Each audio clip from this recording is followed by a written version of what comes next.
Today I'm making a large quilt that is inspired by a bath mat. Yes, a bath mat. Do you ever find yourself thinking of quilt designs in random places? I've owned this bath mat for several years, and it has always reminded me of a modern quilt design. It's such a simple design. So I'm going to sketch out the gist of this pattern and plan out my quilt. When I look at the rug, I can see that one of the repeating columns has two long segments, followed by two short segments, followed by two medium segments, and then the pattern repeats. So, for this, I'm sketching wide columns that will finish to 24 inches wide.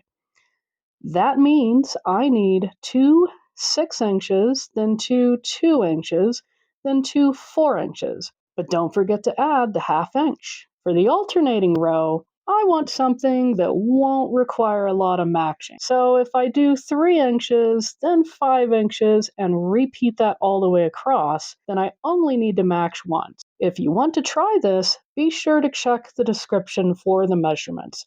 So let's get started. I need fabrics that are mostly neutral colors. So here are some fabrics that should work well. Now to start cutting. There are a lot of fabrics to cut, so I just go through each one and cut all the strips at once. For this pattern, I need 3 strips of each fabric indicated by the pattern. Now that I have my strips cut, I need to arrange them like the pattern I designed.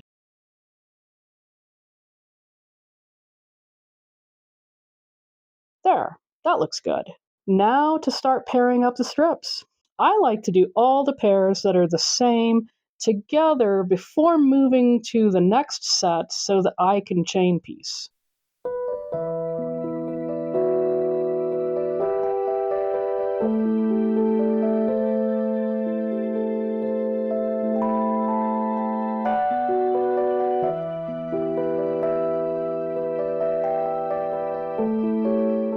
Remember to set the sewing machine to a small stitch length. 2 millimeters should work well, and everything is sewn with a 1/4 inch seam. These are long strips, so I like to take my time and make sure the strips are lining up well for the seam allowance.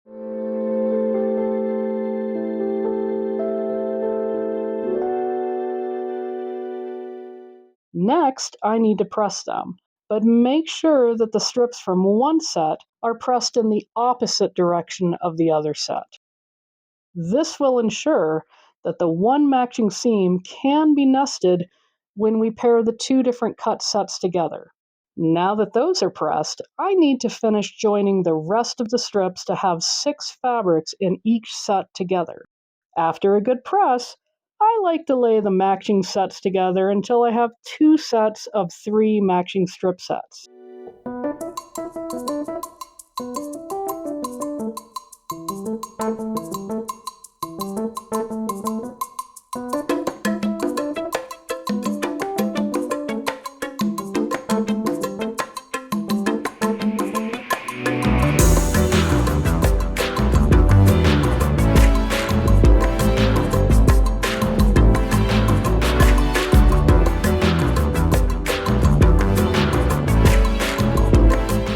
Now that that is done, I can start cutting these strip sets into separate rows to be alternated for this pattern. This pattern is called an interleave pattern. Interleave means to alternate layers, and it's a popular quilt design because it's simple yet modern and elegant at the same time. Since these strips are all with the fabric, I have enough length for 40 inches. So cutting these at 4 inches will give me 10 rows out of each set.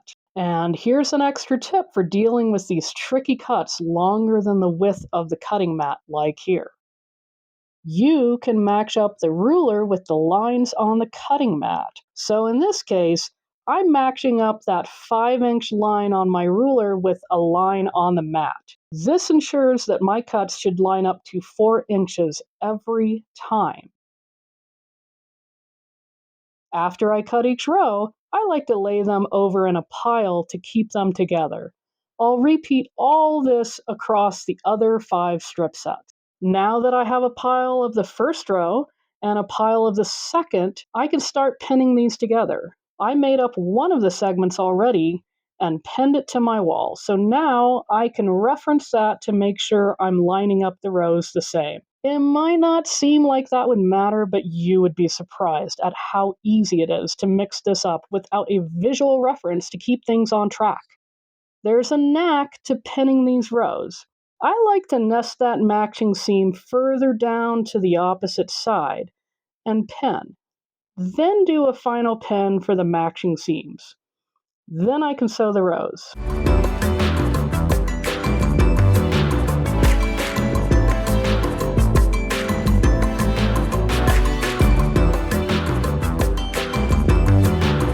The pressing for these will be a little different than before. I need 2/3 of these to all be pressed in one direction with 1/3 in the opposite direction. This is because I'm forming 3 long columns from these alternating rows. So the middle column will need the seams pressed in an opposite direction to the ones on either side for everything to lay nice and flat. Now it's time to start pinning the row duos together. So I'm going to do the multiple point pinning like before, except I want that secondary pin to be at the matching seam I stitched earlier. I also like to secure a third pin at the leading edge using the rows nesting into each other as a guide. Once I've sewn those up, you can see how all that extra pinning really helps to get those intersection points just right. So really, it's just more pressing, more pinning, more sewing.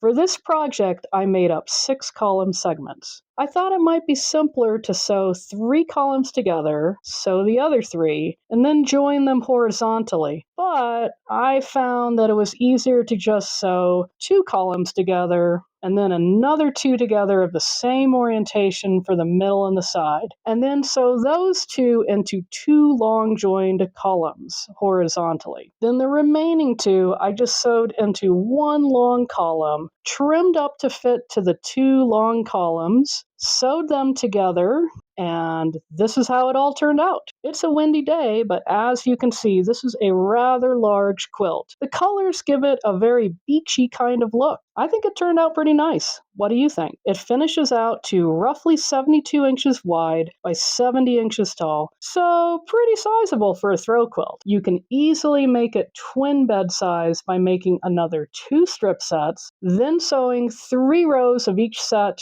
onto each column for a total of 6 extra rows. That would make this 91 inches long, perfect for a twin size bed quilt.